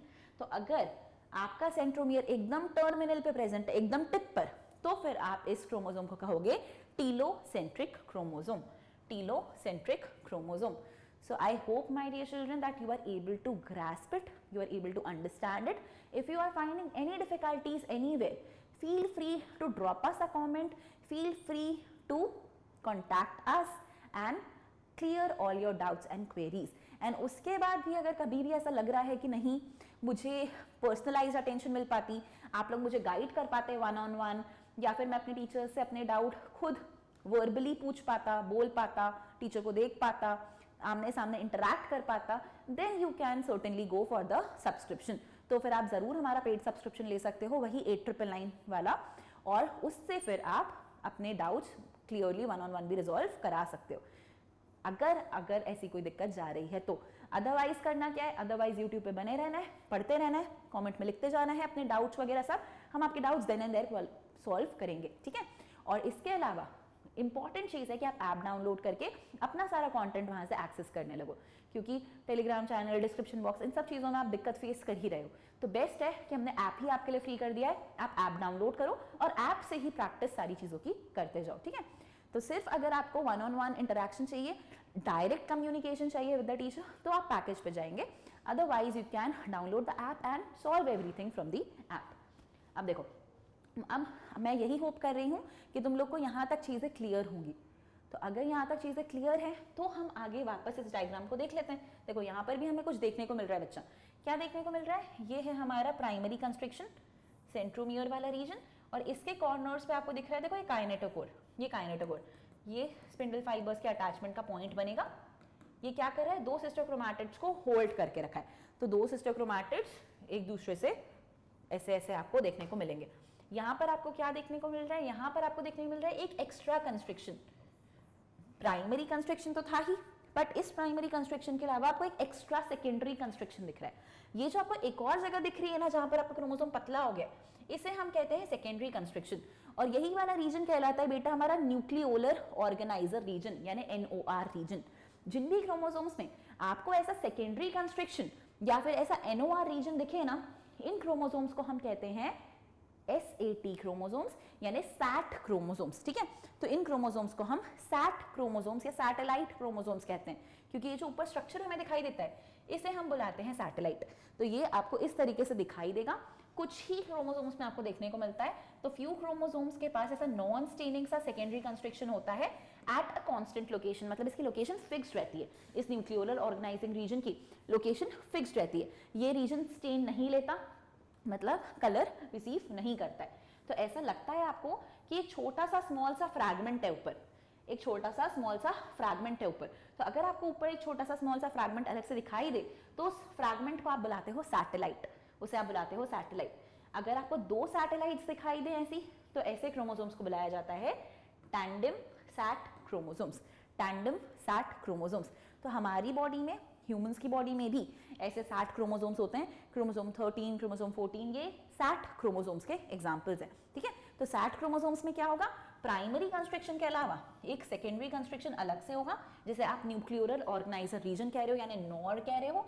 और इस नॉर के ऊपर आपको ऐसा एक छोटा सा सैटेलाइट देखने को मिलेगा, एक छोटा सा पोर्शन देखने को मिलेगा, जिसे हम सैट कह रहे हैं। और अगर ऐसे 2 सैटेलाइट्स प्रेजेंट है तो इस क्रोमोसोम को हम टैंडम सैटेलाइट क्रोमोसोम या टैंडम सैट क्रोमोसोम बुलाएंगे। ओके, सो आई होप हमें ये चीज़ भी क्लियर है। काफ़ी इंपॉर्टेंट है ये चीज़, पूछी जा चुकी है प्रीवियस ईयर्स में भी, तो हमें पता होनी चाहिए। अब देखो कुछ बेसिक सी बात कर लेते हैं बच्चा क्रोमोसोम नंबर की। सबसे कम क्रोमोसोम्स अगर आपको किसी में मिलते हैं ना, तो वो मिलते हैं आपको प्लांट्स में, जिनका डिप्लॉइड नंबर मतलब 2n नंबर ही 4 होता है, मतलब उनका हैप्लॉइड नंबर 2 होता है। और ये वाला प्लांट, इसका नाम है हैप्लोपापिस ग्रासिलिस। तो ये कॉम्पोजिटिव फैमिली का मेंबर है। उसमें आपको केवल टोटल मिलाकर 4 क्रोमोसोम्स देखने को मिलते हैं, 2 इन अ पेयर, ठीक है, 2 इन अ पेयर। अब ऐसे ही सबसे ज्यादा क्रोमोसोम्स आपको देखने को जिसमें मिलेंगे वो है आपका ओफियोग्लॉसम। तो ये एक टेरिडोफाइट प्लांट है, इसमें आपको देखने मिलेंगे 1262। तो 1262 क्रोमोसोम्स इसका डिप्लॉइड नंबर है, या मैक्सिमम नंबर ऑफ क्रोमोसोम्स है। 12th क्लास में भी आप इसको देखोगे। इसके अलावा बच्चा दूसरे भी सेल्स आप पढ़ोगे कि एक प्रोटिस्ट है, ठीक है, उसके अंदर लोग कहते हैं 1600 क्रोमोसोम्स हैं, पर उनको हम काउंट नहीं करते हाईएस्ट नंबर में, क्योंकि वो माइक्रो क्रोमोसोम्स होते हैं। तो हाईएस्ट अगर हमसे कोई पूछता है तो हम ओफियोग्लॉसम ही चूज करेंगे। अब ये n क्या है, ये n है बेसिकली हमारा haploid chromosome number, haploid chromosome number. और हैप्लॉइड क्या होता है, हैप्लॉइड होता है a single set, a single set. तो जिन भी ऑर्गेनिजम्स के पास एक सिंगल सेट है, उस सिंगल सेट में टोटल कितने क्रोमोसोम हैं, उस कंटेंट को हम कहते हैं हैप्लॉइड कंटेंट। जैसे हमारे गैमेट्स हैं, हमारे गैमेट्स में क्रोमोसोम्स का एक ही सेट होता है। तो अगर एक ही सेट प्रेजेंट है, एक ही सेट प्रेजेंट है, तो टोटल मिलाकर 23 क्रोमोसोम्स रहेंगे। तो अगर टोटल मिला के बेटा 23 क्रोमोसोम्स ही हैं, तो हम कहेंगे कि एक हैप्लॉइड सेट है, हैप्लॉइड सेट है।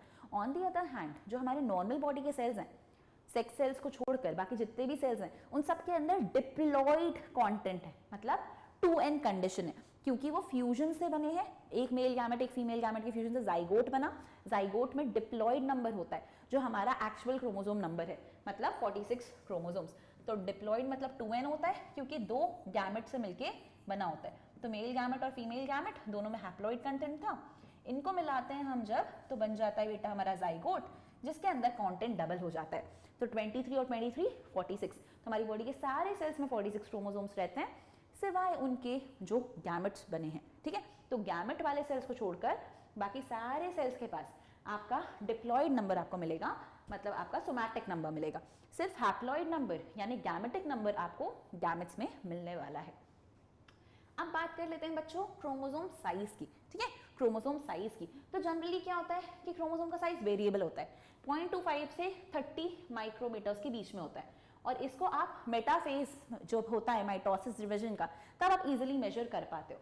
सबसे छोटा जो क्रोमोसोम है वो है 0.25 माइक्रोमीटर्स का, फंजाई और बर्ड में मिला है। जो सबसे बड़ा है वो कुछ प्लांट्स में मिलता है, जैसे ट्रिलियम, और इसका 30 माइक्रोन साइज है, ठीक है। क्वेश्चन आया नहीं है, ऐसे याद रखने की जरूरत नहीं है, बस पता होना चाहिए। अब बात करते हैं क्रोमोसोम टाइप्स की। तो अगेन क्रोमोसोम भी हमारे 2 टाइप्स के होते हैं। तो जो पूरा आपका डिप्लॉइड कंटेंट है ना 2n नंबर, उसमें भी आपके क्रोमोसोम्स अलग अलग टाइप्स के हैं। कुछ क्रोमोसोम्स हैं बेटा आपके ऑटोसोम्स। ऑटोसोम्स क्या होते हैं, ऑटोसोम्स होते हैं वो क्रोमोसोम्स जिनको सेक्स से कोई लेना देना नहीं है, but they are responsible for making up your entire body. तो आपके सेक्स को छोड़कर आपकी बाकी पूरी बॉडी के फॉर्मेशन में, बाकी पूरी बॉडी की जो इंफॉर्मेशन रखते हैं, उन क्रोमोसोम्स को हम कहते हैं ऑटोसोम्स, उन्हें हम कहते हैं ऑटोसोम्स। और वो क्रोमोसोम्स जो इसीलिए रिस्पॉन्सिबल हैं कि आपके सेक्स से कंसर्न रहें, उन्हें हम बुलाते हैं सेक्स क्रोमोसोम। इनको हम हेट्रोसोम्स भी कहते हैं, ऑड क्रोमोसोम भी कहते हैं, या फिर इडियोसोम्स भी बुलाते हैं। तो सेक्स क्रोमोसोम्स जो है इनका काम है हमारे सेक्स से कंसर्न रहना, जैसे कि X और Y क्रोमोसोम है इन केस ऑफ ह्यूमन, और अदर एनिमल्स भी हमें देखने को मिलता है यही। ZW है जो हमें बर्ड्स वगैरह के केस में देखने को मिलता है, XO है। तो ये सब जो हैं ये सब हमारे सेक्स क्रोमोसोम है, और बाकी जितने भी होते हैं वो सब होते हैं हमारे ऑटोसोम्स, ठीक है। अब इसके बाद हम पढ़ेंगे एक बहुत इंपॉर्टेंट टॉपिक जो अगेन एनसीईआरटी में नहीं है बट काफ़ी ज़्यादा इंपॉर्टेंट है क्योंकि काफ़ी सालों तक इनसे क्वेश्चंस पूछते आए हैं और पुरानी एनसीईआरटी की बुक्स में था। तो ये जो टॉपिक है बच्चा, ये टॉपिक है हमारा special types of chromosomes, that is the giant chromosomes. अब देखो नाम से ही समझ जाना चाहिए कि क्रोमोसोम्स जाइंट है, मतलब साइज में बड़े हैं। तो अगर आपको chromosomes extra thick, extra large इस तरीके के दिखाई दे रहे हैं तो उन क्रोमोसोम्स को जाइंट क्रोमोसोम्स कहा जाता है। ठीक है, जाइंट क्रोमोसोम्स कहा जाता है। तो कुछ ऐसे ऑर्गेनिजम्स होते हैं जिनमें क्रोमोसोम्स बच्चा कुछ स्पेशल स्ट्रक्चर ले लेते हैं, या आपको कुछ स्पेशल सेल्स में, कुछ स्पेशल टिश्यू में ही मिलता है, हर जगह नहीं मिलते। बट ये नॉर्मल क्रोमोसोम से काफ़ी ज़्यादा थिकेंड, काफ़ी ज़्यादा लेंथ में बड़े रहेंगे, तो इसीलिए हम इन्हें जाइंट क्रोमोसोम बुलाते हैं। इसमें हम पढ़ेंगे दो टाइप के क्रोमोसोम्स। पहला हम पढ़ेंगे लैम्प ब्रश और दूसरा हम पढ़ेंगे बच्चा सलाइवरी ग्लैंड क्रोमोसोम या फिर पॉलीटीन क्रोमोसोम। ठीक है, दो टाइप के क्रोमोसोम्स हमें पढ़ने हैं। पहला टाइप है बच्चा लैम्प ब्रश क्रोमोसोम। नाम से क्या याद रखना है कि जो लैम्प को साफ करने वाला ब्रश आता है, जैसे बॉटल ब्रश होता है वैसे लैम्प को साफ करने का भी एक ब्रश आता है। और वो कैसा दिखता है? वो कुछ ऐसा दिखता है, कुछ ऐसा सा। ठीक है, तो वो कुछ ऐसा सा दिखता है। ये लैम्प को साफ करने का ब्रश कुछ ऐसा दिखता है। ये क्रोमोसोम्स कुछ इसी अपीयरेंस के थे, इसलिए इनको लैम्प ब्रश नाम दे दिया गया। अब ये मिलते कहाँ हैं? ये आपको मिलते हैं प्राइमरी oocyte न्यूक्लियाई में। किसके? वर्टेब्रेट्स के, और साथ साथ में कुछ इनवर्टेब्रेट्स के। तो आपको oocytes में मिलेंगे ये। oocytes क्या है? अगेन oocytes वो सेल्स हैं भाई जिनका काम है फीमेल गैमेट बनाना। ठीक है, तो प्राइमरी oocyte मतलब फीमेल गैमेट बनाने के लिए रिस्पॉन्सिबल जो सेल्स हैं उनकी बात हो रही है।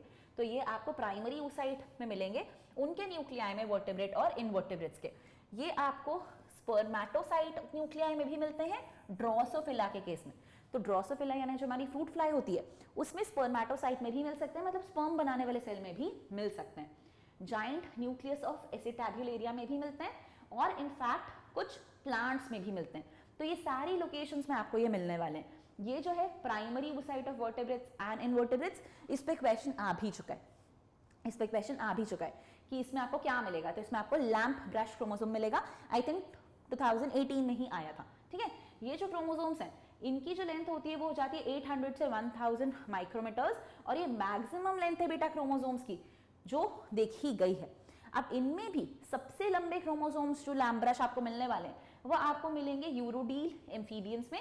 इनमें जो लेंथ मिलती है आपको वो मिलती है 1 मिलीमीटर तक लंबी। तो 1 मिलीमीटर लंबे तक मतलब 1000 माइक्रोमीटर्स तक का साइज का लैम्प ब्रश क्रोमोसोम आप यूरोडील एम्फीबियंस के अंदर देख पाओगे। कहाँ पर देख पाओगे? इनमें देख पाओगे प्राइमरी oocyte सेल्स में। ठीक है, अब इन क्रोमोसोम्स में एग्जैक्टली हो क्या रहा है, ये इतने हैं क्यों ऐसे? ये ऐसे इसीलिए है बच्चा क्योंकि ये क्रोमोसोम्स के पास एक मेन एक्सिस है जो डीएनए का बना है। ठीक है, और ये जो मेन एक्सिस है डीएनए का बना है इसी के ऊपर प्रेजेंट है क्रोमोसोम्स जो क्या कर रहे हैं, अलग अलग लूप्स बना रहे हैं, अलग अलग लूप्स बना रहे हैं। तो आप यहाँ पर भी अप्रिशिएट कर सकते हो उसको कि ये एक मेन डीएनए का एक्सिस है और इस मेन डीएनए के एक्सिस के ऊपर ये आपके क्रोमैटिन मटेरियल ने ऐसे अलग से लूप्स बना लिए हैं। तो इस तरीके से अगर वो लूप्स बनाएंगे और वो लूप्स ऐसे पेयर में बनाएंगे, एक उस साइड एक इस साइड, एक उस साइड एक इस साइड, तो ऐसे 1 से लेकर 9 के बीच में ये लोग इस तरीके से पेयर में लूप्स बनाते हैं। तो ये जब ऐसे लूप्स बनाएंगे तो आप कहोगे इसको कि ये लैम्प ब्रश टाइप का दिख रहा है, इसीलिए आप इसे लैम्प ब्रश क्रोमोसोम कहते हो। तो लूप एक्सिस डीएनए की बनी है which is surrounded by a matrix on both sides made of DNA and proteins, made up of RNA and proteins. Due to pairs of loops, these chromosomes appear like lamp brush and are given the name lamp brush chromosomes तो याद क्या रखना है? ये याद रखना है भैया कि डीएनए की बनी हुई एक्सिस है, इसके ऊपर क्रोमैटिन मटेरियल ऐसे लूप बना रहा है। ये जो ऊपर क्रोमैटिन मटेरियल लूप बना रहा है ये आरएनए और प्रोटीन्स का बना हुआ है। हर बार जब लूप बनाएगा तो ये 1 से लेकर 9 के बीच में अलग अलग पेयर्स में लूप बना सकता है, इसीलिए इसे हम लैम्प ब्रश क्रोमोसोम बुलाएंगे। ठीक है, तो आई होप यहाँ से लैम्प ब्रश क्रोमोसोम क्लियर है, कहाँ मिलता है, क्यों कहते हैं। ठीक है, ये सब चीजें हमें पता होनी चाहिए।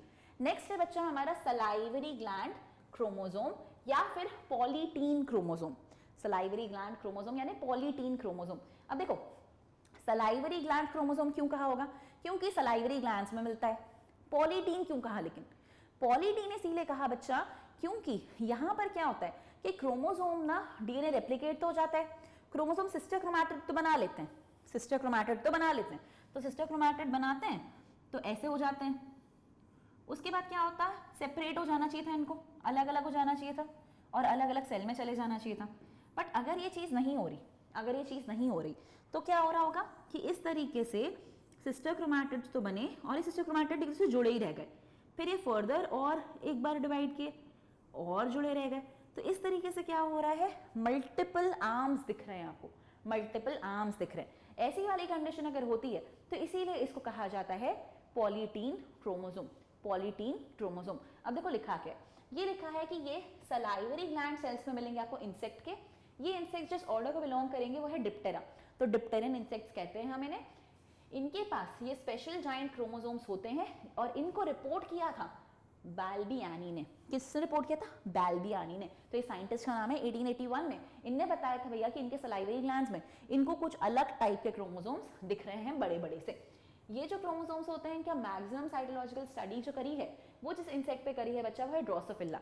तो ये सबसे फेमस इंसेक्ट है, 11th में भी पढ़ोगे, 12th में भी पढ़ोगे, इसी कीड़े पे बहुत सारी जेनेटिक्स की पढ़ाई हो रखी है, ठीक है। ये जो क्रोमोसोम्स है ना, इनका साइज लगभग 200 गुना ज्यादा रहता है नॉर्मल क्रोमोसोम से। तो ड्रोसोफिला के सलाइवरी ग्लैंड क्रोमोसोम्स हैं ये 2 मिलीमीटर्स तक लंबे हो सकते हैं, देखा गया है ऐसा। पॉलीटीन क्रोमोसोम्स इसीलिए नाम दिया है बच्चा क्योंकि इनमें पॉलीटीनी हो रही है, क्योंकि नंबर ऑफ क्रोमोनिमेटा बढ़ गए हैं, नंबर ऑफ फिब्रिल्स बढ़ गए हैं और एक एक क्रोमोसोम में 2000 से ऊपर चले गए। अब एक क्रोमोनिमेटा क्या है, देखो अच्छा ही हुआ मैंने तुम्हें ये बताया था। क्या बताया था कि हमारा क्रोमोसोम ऐसा दिखता है, यहाँ पर प्राइमरी कंस्ट्रक्शन है और अंदर ऐसे ये फाइबर्स होते हैं। तो ये जो आपके फाइब्रिल्स है ना अंदर, इन्हीं को हम क्या कहते हैं, इन्हीं को हम कहते हैं फिब्रिल्स या क्रोमोनिमेटा। तो ऐसे अंदर अगर इतने सारे बढ़ते जाएं, बढ़ते ही जाएं 2000 के आसपास हो जाएं, तो इस चीज़ को फिर हम पॉलीटीनी कहेंगे, इस चीज़ को हम पॉलीटीनी कहेंगे। तो ये सारे के सारे सेंट्रोमियर से अटैच रहेंगे, अंदर ही अंदर बहुत सारे बढ़ गए हैं क्योंकि अगेन बार बार डिवीजन हो रहा है बट सेपरेशन नहीं हो रहा। तो सेपरेशन नहीं होने के कारण आपको अंदर बहुत सारे ये बढ़ते हुए दिखेंगे। कैरेक्टरिस्टिक फीचर है ये उन क्रोमोसोम्स का जिनमें आप सोमैटिक पेयरिंग देखते हो और इसीलिए आप देखते हो कि इनमें क्या हो रहा है, पेयरिंग होने के कारण आपको ऐसा लगेगा कि भैया जो क्रोमोसोम नंबर है वो तो हाफ हो गया है, I mean chromosome number somatic cells के कंपैरिजन में हाफ हो गया है। तो यही कह रहे हैं, ये कैरेक्टरिस्टिक फीचर है ऑफ दीज क्रोमोसोम्स कि इनकी में सोमैटिक पेयरिंग हो जाती है, सोमैटिक पेयरिंग हो जाती है और इसीलिए इनका नंबर हाफ हो जाता है then the normal somatic cells. तो नॉर्मल सारी बॉडी के डिप्लॉइड सेल्स में अगर कंटेंट जो था वो था 2n = 46, तो यहाँ पर आपको क्या दिखेगा, 2n 23 दिखेगा क्योंकि ये आपस में आजू बाजू वाले भी आकर एक दूसरे में मर्ज हो जाते हैं। तो जब आपस का क्रोमोसोम आकर चिपक जाएगा एक दूसरे से तो भले ही नंबर उतना ही है पर आपको वैसा अपीयर नहीं करेगा, आपको उसके आधे ही दिखाई देंगे। तो यही चीज हमको यहाँ से पता होनी चाहिए।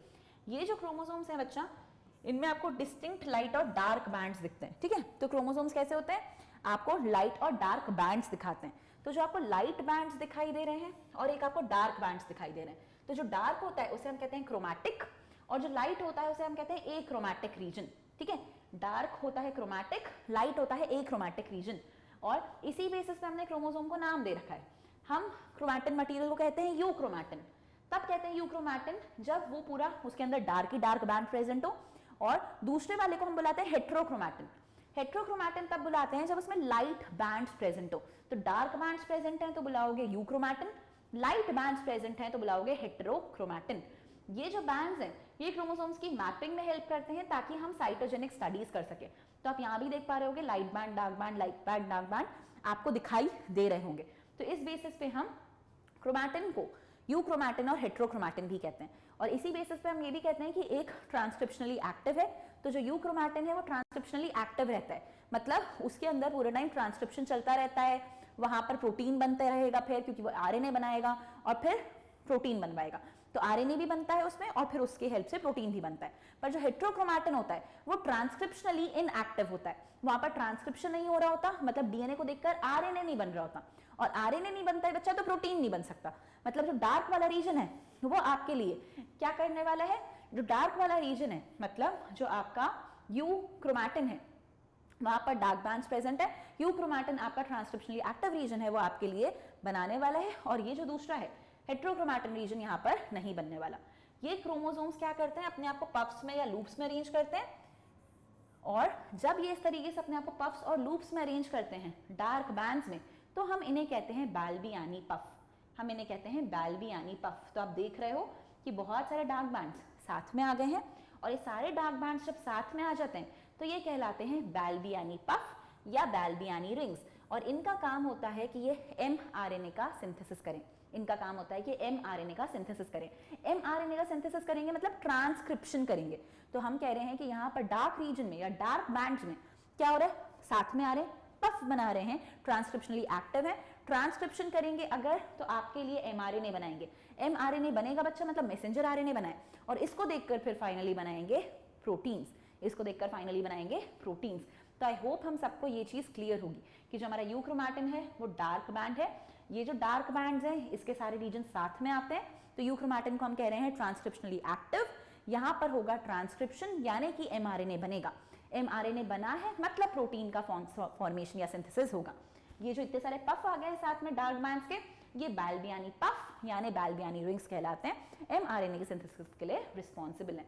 तो बच्चा बहुत बहुत इंपॉर्टेंट है हमारे लिए जॉइंट क्रोमोसोम्स, जैसे that is salivary gland chromosomes and what and your lamp brush chromosome. इसके बाद हम मूव करेंगे हमारे लास्ट टॉपिक पे जो है माइक्रो बॉडीज। तो लास्ट टॉपिक देख लेते हैं हमारा आज का, इसे हम माइक्रो बॉडीज बुलाते हैं। देखो बुक में ज्यादा कुछ लिखा नहीं है पर हमारे लिए इंपॉर्टेंट है। क्यों इंपॉर्टेंट है देख लेते हैं भैया। बहुत सारे ऐसे मेम्ब्रेन बाउंड माइन्यूट वेसिकल्स हैं, मतलब छोटू छोटू से वेसिकल्स हैं जिनको हम माइक्रो बॉडीज कहते हैं। इनके अंदर क्या प्रेजेंट रहते हैं, अलग अलग एंजाइम्स प्रेजेंट रहते हैं, और ये माइक्रो बॉडीज प्लांट और एनिमल सेल्स में आपको मिलती हैं, ठीक है, प्लांट और एनिमल सेल्स में आपको मिलती हैं। तो ये जो आपको सेल दिख रहा है इसमें पेरोक्सिसोम नाम का एक स्ट्रक्चर था ना, और मैंने आपसे क्या कहा था कि मैं बताऊंगी ये क्या करता है। तो ये क्या है, ये माइन्यूट मेम्ब्रेन बाउंड वेसिकल है, मतलब मेम्ब्रेन आजू बाजू प्रेजेंट है।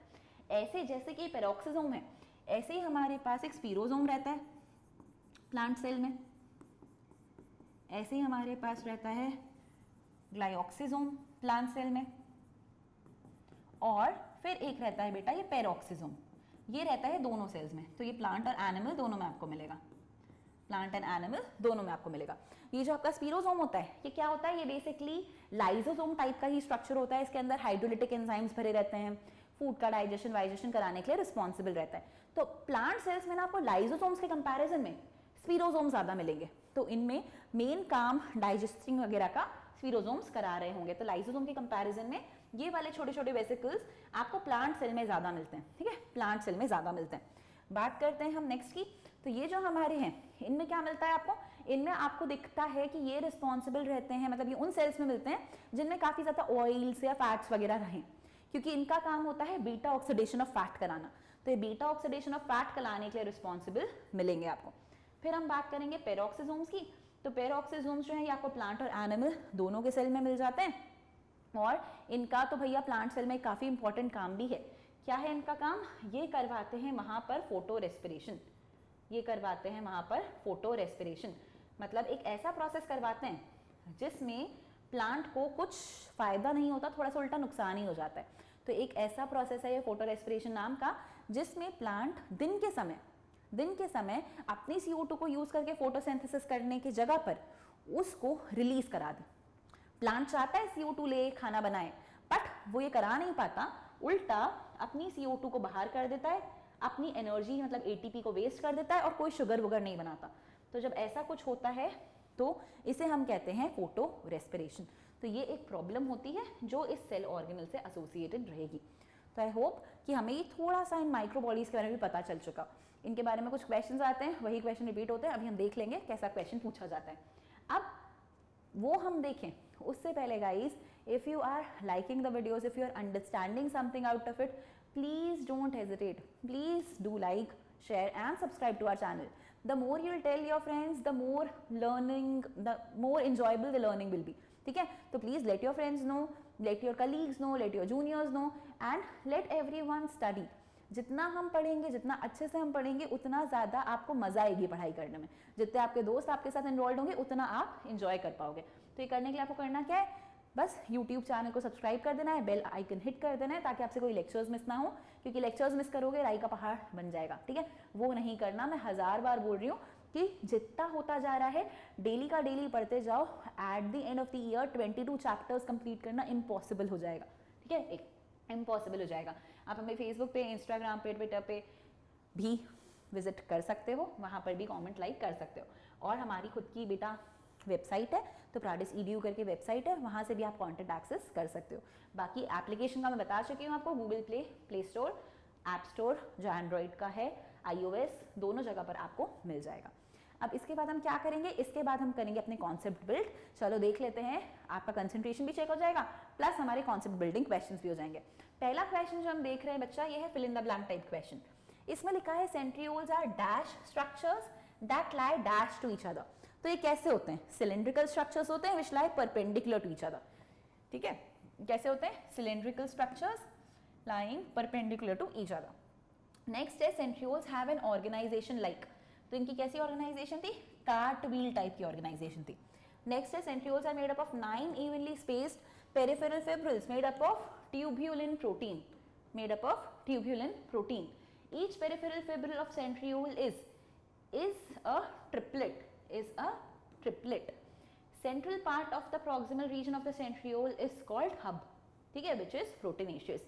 तो आई थिंक यहाँ से जो करेक्ट ऑप्शन आ रहा है वो है ऑप्शन डी, ठीक है। तो इस तरीके से हमारा पूरा पैराग्राफ एक एक क्वेश्चन के थ्रू रिवाइज हो गया। अब चलो मूव करते हैं नेक्स्ट क्वेश्चन पे। Which of the following are the nucleoprotein structures? तो ये क्वेश्चन आप मुझे बता रहे हो कि इनमें से कौन न्यूक्लियोप्रोटीन है, कौन न्यूक्लियोप्रोटीन है, और सोच समझ के बताना क्योंकि हम इन सब पे डिस्कस कर चुके हैं, सबके लिए बुक में लिखा था कि हाँ न्यूक्लिक एसिड और प्रोटीन का बना हुआ स्ट्रक्चर है, न्यूक्लिक एसिड और प्रोटीन का बना हुआ स्ट्रक्चर है, DNA प्रोटीन, RNA प्रोटीन, कुछ ना कुछ है भाई। तो देखो क्रोमैटिन अभी कहा था, न्यूक्लियोप्रोटीन के फाइबर्स बिल्कुल कहा था, ribosomes RNA and protein, viruses nucleic acid and protein.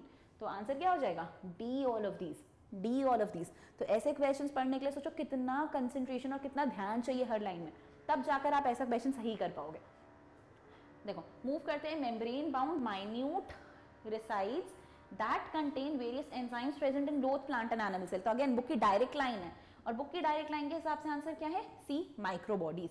तो माइक्रोबॉडीज की बात हो रही है कि माइन्यूट छोटे छोटे वेसाइकल्स हैं। मैच करना है बच्चा, मेटासेंट्रिक क्रोमोसोम कैसा होता है, जिसमें आपका प्राइमरी कंस्ट्रक्शन सेंटर में होता है, मिडिल में। सब मेटासेंट्रिक में कहाँ होता है, स्लाइटली अवे। एक्रोसेंट्रिक में क्या होता है, क्लोज टू इट्स एंड। और टीलोसेंट्रिक में होता है एट द टॉप टर्मिनल। तो आई थिंक अगर यहाँ से ऑप्शन देखने जाओगे तो मुझे लग रहा है सी इज द करेक्ट आंसर। तो सी हमारा करेक्ट आंसर हो जाएगा। मूव करते हैं नेक्स्ट क्वेश्चन पे, question number 5। The organelle present in germinating seed. देखो मैंने अभी कहा था आपसे, वहां मिलेंगे जहां पर फैट्स और ऑयल्स और इन सब का ब्रेकडाउन करा के एनर्जी के प्रोडक्शन कराना पड़ेगा। तो आपको ये देखने को मिलेंगे जर्मिनेटिंग सीड्स में इनका काम ही होगा beta oxidation of fat. Beta oxidation of fat मतलब फैट्स का ब्रेकडाउन कराकर एनर्जी का प्रोडक्शन करा रहे होंगे। ये होते हैं हमारे ग्लाइऑक्सिजोम। स्पिरोसोम्स मैंने आपको बता दिया, लाइसोसोम टाइप स्ट्रक्चर्स हैं, अगेन प्लांट सेल्स में मिलेंगे, बेसिक लाइसोसोम वाला काम करेंगे। फिर ऑक्सीजोम अभी हमने देखा, एनिमल और प्लांट सेल दोनों में मिलेंगे। माइटोकॉन्ड्रिया आप ऑलरेडी जानते हो, पर जर्मिनेटिंग सीड में जो बीटा ऑक्सीडेशन ऑफ फैट कराएंगे ये ग्लाइऑक्सिजोम्स ही होते हैं, इसको अच्छे से याद ही कर लो। नेक्स्ट है बेटा chromosome with centromere nearer to one end forming shorter and longer arms. तो ये कह रहे हैं कि नियरर टू वन एंड मतलब एक एंड के पास चला गया है, एक छोटा हो गया, एक बड़ा हो गया है। तो क्योंकि इन्हें नियरर टू वन एंड कह दिया ना, इसीलिए हम क्या कहेंगे, इसीलिए हम इसे कहेंगे एक्रोसेंट्रिक क्रोमोसोम। अब नेक्स्ट क्वेश्चन है Balbiani rings are the sites of. तो बैल्बियानी रिंग्स में क्या हो रहा था, mRNA का सिंथेसिस, और mRNA का सिंथेसिस होगा तो मतलब प्रोटीन का फॉर्मेशन होगा। तो इसका आंसर हो जाएगा क्या, इसका आंसर हो जाएगा सी, RNA एंड प्रोटीन सिंथेसिस। तो ऐसे दिख रहे थे बैल्बियानी रिंग्स, डार्क बैंड्स वाले, ठीक है, डार्क बैंड्स वाले, ट्रांसक्रिप्शनली एक्टिव मतलब mRNA का फॉर्मेशन करा रहे थे। The chromosome in which centromere is situated close to one end are, अरे फिर से रिपीट हो गया, ठीक है, एक्रोसेंट्रिक आंसर है। चलो 9th क्वेश्चन देख लेते हैं। Which of the following is true for nucleolus. कि न्यूक्लियोलस के लिए इनमें से क्या सही है, कि larger nuclei are present in dividing cells, it is a membrane bound structure, it takes part in spindle formation, it is an active site for ribosomal RNA synthesis, it is an active site for ribosomal RNA synthesis. तो यही उसका exactly काम है। और ये larger nucleoli कहाँ present है? उन सेल्स में प्रेजेंट थे बच्चा जिनको ज्यादा प्रोटीन्स बनाने थे। तो इन डिवाइडिंग सेल्स नहीं, in the cells which were responsible for making more proteins. ये ऑप्शन होता तो फिर 2 ऑप्शन सही हो जाते, बट अभी एक ही सही है। चलो मूव करते हैं क्वेश्चन नंबर 10 पे। क्वेश्चन नंबर 10 में पूछा है बेटा कि लैम्प ब्रश क्रोमोसोम्स डिप्लोटीन में दिखते हैं बायोवैलेंस की तरह, एलोसोम्स जो होते हैं वो सेक्स क्रोमोसोम्स कहलाते हैं, सब मेटासेंट्रिक क्रोमोसोम एल शेप के क्रोमोसोम्स हैं, और पॉलीडीन क्रोमोसोम्स oocyte ऑफ एम्फीबियंस में मिलते हैं। ठीक है, तो इसमें से हमें क्या चूज करना है? इनकरेक्ट मैच बताना है, इनकरेक्ट मैच बताना है। तो lamp brush chromosome diplotene bivalents, allosome sex chromosome, सब metacentric chromosome L shape chromosome, polytene chromosome oocytes of amphibians. तो देखो ये तो करेक्ट मैच है ही, एलोसोम्स को सेक्स क्रोमोसोम्स कहते ही हैं, और हमारे जो सब मेटासेंट्रिक क्रोमोसोम्स हैं क्या हम उनको एल शेप क्रोमोसोम्स कहते हैं। अब अगेन ये क्वेश्चन करने के लिए हमको सेल डिवीजन पढ़ लेना चाहिए था। अगर हमने सेल डिवीजन पढ़ा होता तो हमारे लिए थोड़ा सा आसान होता, बट ठीक है चलो नहीं भी पढ़ा है तो भी कोई बात नहीं। इस पे देख लेते हैं, लैम्प ब्रश क्रोमोसोम को कहा है डिप्लोटीन बायोवैलेंस। अब लैम्प ब्रश क्रोमोसोम्स क्या थे? लैम्प ब्रश क्रोमोसोम्स तो ये थे जिनमें हमको डीएनए का एक्सेस दिख रहा था और दिख रहा था हमारा क्रोमैटिन मटेरियल कुछ ऐसे ऐसे जा रहा है। तो इसका डिप्लोटीन से क्या लेना देना? अगेन सेल डिवीजन पढ़ा होना चाहिए था। ठीक है, तो एक काम करते हैं, इस क्वेश्चन पे हम अभी नहीं डिस्कस करते, इस क्वेश्चन को हम बाद में समझेंगे।